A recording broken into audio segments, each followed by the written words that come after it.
남은 자에 대한 하나님의 소망의 한 주목으로 같이 은혜를 나누겠습니다.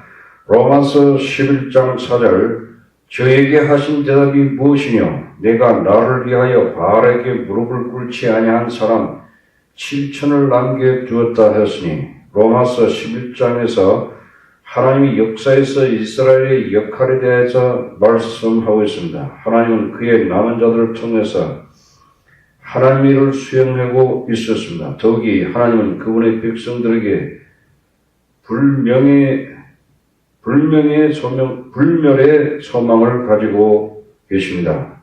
첫째, 남은 자들은 은혜에 의해서 선택되었습니다. 로마서 11장 1절에 그러므로 내가 말하니 하나님이 자기 백성을 버리셨느냐? 그럴 수 없느니라. 나도 이스라엘이뇨 아브라함의 씨에서 난 자여 베냐민 지파라.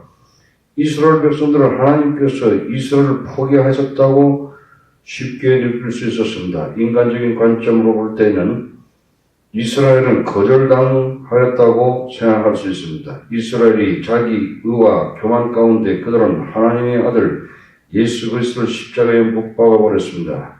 이것은 하나님을 반대하는 큰 죄인 것입니다. 그러나 하나님은 이스라엘을 버리시지 않으셨다고 바울은 말하고 있습니다. 하나님은 이스라엘 백성 중에 남은 자들을 통해서 예수님을 영접하게 하셨습니다. 바울은 이스라엘 남은 자 중에 한 사람이었습니다.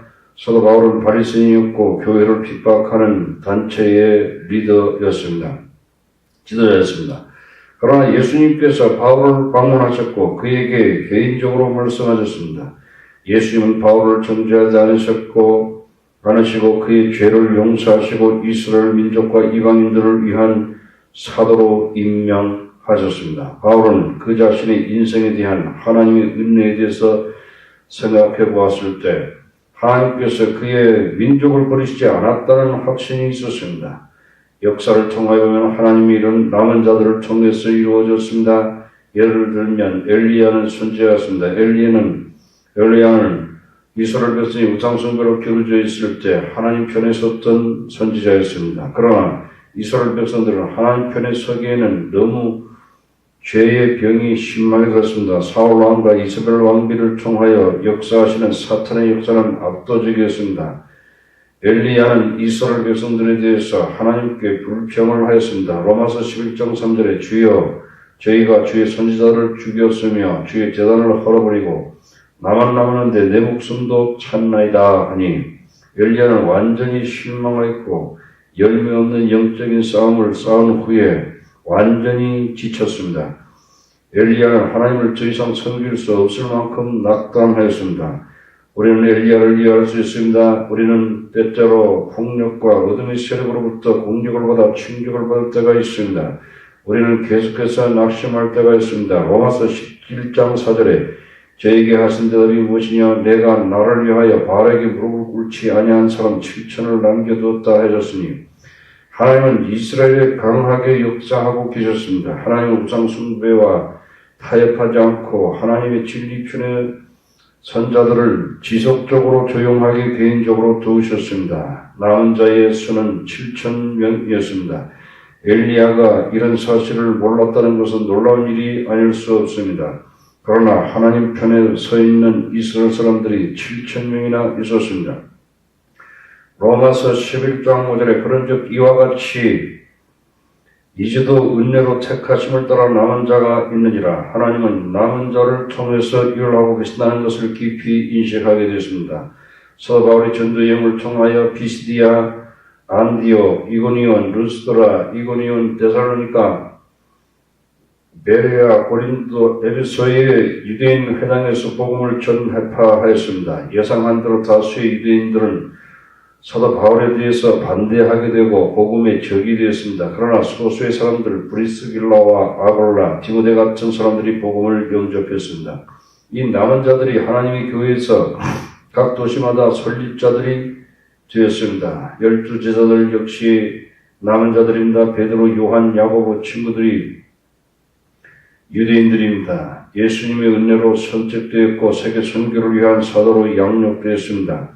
하나님의 역사는 모든 세대에 있어서 남은 자의 역사입니다. 세계의 역사가 수평선의 파도처럼 뒤척이는 동안 역사 속에서의 하나님의 일은 남은 자들을 통하여 대양의 지류처럼 계속하여 흘러왔습니다. 예수님은 씨 뿌리는 비유를 말씀하셨습니다.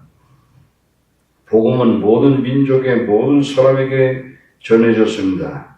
그러나 그들 대부분은 계속 간직하지 않았고 오직 소수의 사람들이 간직했습니다. 이 소수의 사람들이 영적인 열매를 풍성하게 맺었습니다. 그래서 우리는 세상의 많은 사람들 가운데서 소수의 하나님의 남은 자들을 위하여 노력을 기울여야 하는 것입니다. 하나님은 남은 자들을 통하여 세계 선교를 이끌어 가십니다. 예를 들면 아브라함이 있었습니다.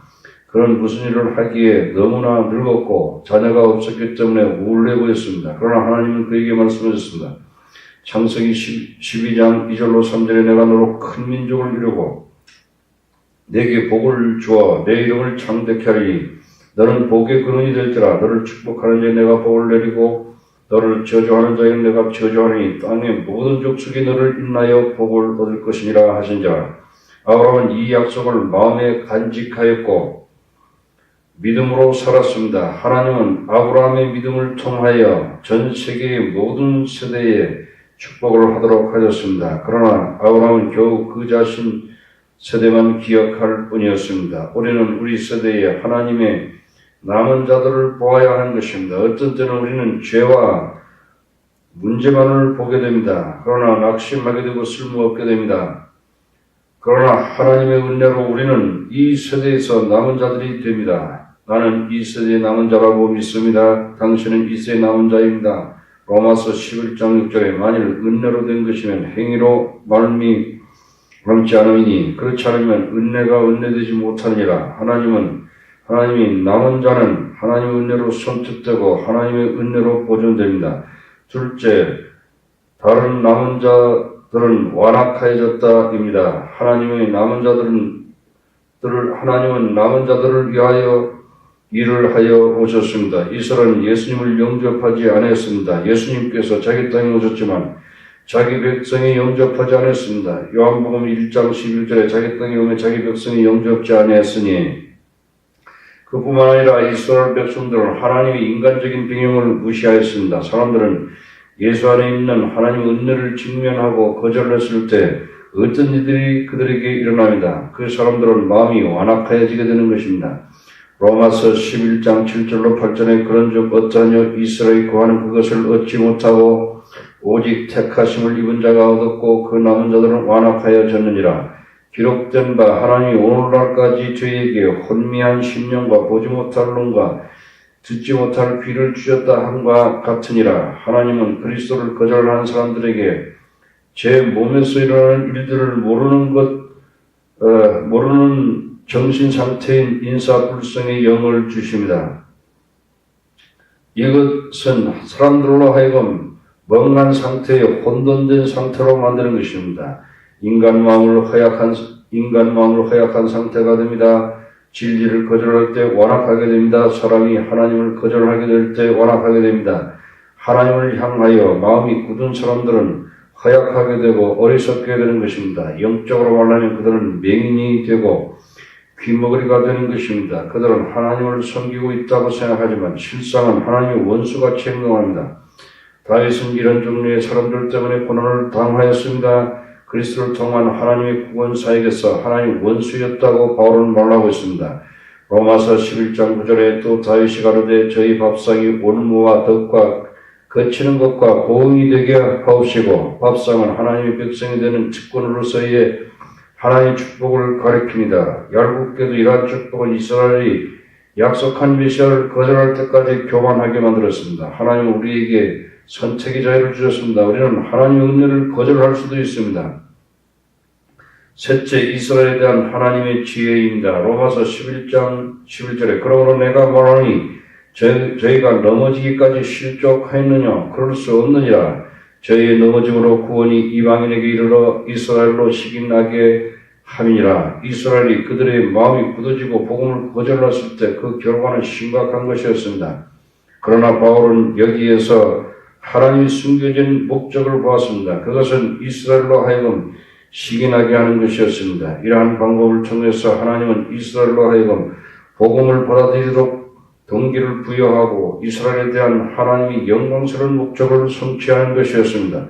이스라엘은 하나님이 택한 백성들입니다. 하나님은 이스라엘로 하여금 제사장 나라가 되고 거룩한 나라가 되게 하셨습니다. 그래서 하나님은 이스라엘을 풍성하게 축복 주셨습니다. 그러나 축복의 때에 이스라엘은 교만하고 게을렀습니다.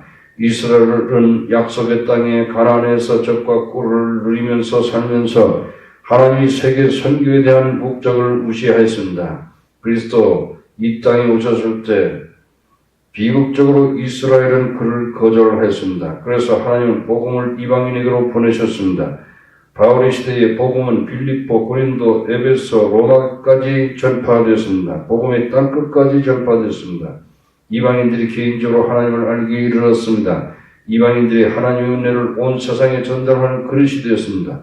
이방인들에게는 모든 일이 형통하는 것 같이 보였습니다. 물론 하나님은 이방인을 사랑합니다. 그러나 바울에게는 하나님께서 이방인들이 축복을 부어주는 이유가 있었습니다. 그것은 이스라엘로 하여금 시기나게 하는 것이었습니다. 바울에게는 하나님은 이스라엘 백성들이 돌아오게 하기 위한 크신 목적이 있었습니다.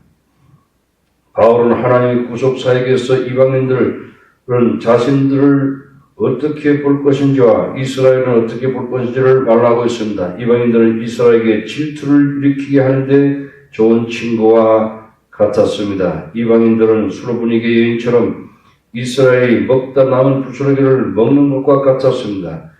마가복음 7장 28절에 여자가 대답하여 가로되 주여 올수에다마는 장아래 개들도 아이들이 먹던 부스러기를 먹나이다. 그래서 이스라엘은 교만하지 않았어야 했습니다. 이스라엘은 하나님께 얼마나 이스라엘을 사랑하는지를 알아야만 했습니다. 조나단 에드워드 같은 분은 청교 지도자로서 이스라엘의 구원을 위해서 많이 기도했습니다. 왜냐하면 이스라엘의 구원 받음으로써 세계가 축복을 받을 것이기 때문입니다. 로마서 11장 15절에 저희를 버리는 것이 세상의 회복이 되거든 그 받아들이는 것이 죽은 자 가운데 사는 것이 아니면 무엇이리요. 아멘.